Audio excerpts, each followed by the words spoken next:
Yung sinasabi yun, yung September 21. Magulo po yun dahil kanya-kanya. Yung mga liberal, kami lang, sabi nila. Ang ginawa ko naman, nagpakain lang eh. Kinain naman nila.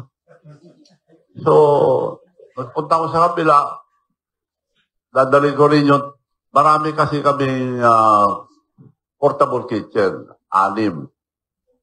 6 din ang portable hospital namin. So, pag may disaster, ngayon nga, galing na sila sa Bicol, nasa Cebu sila, pauwi na.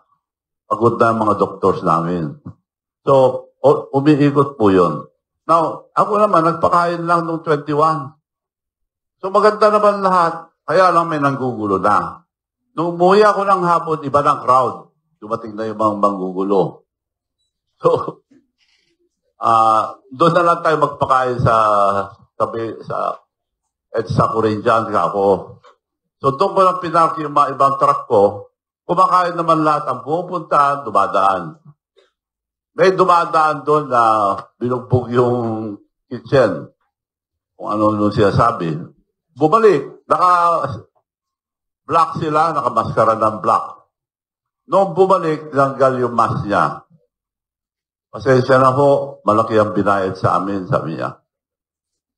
Sino nagbayad sa inyo? Sabi yung mga nagpapakain.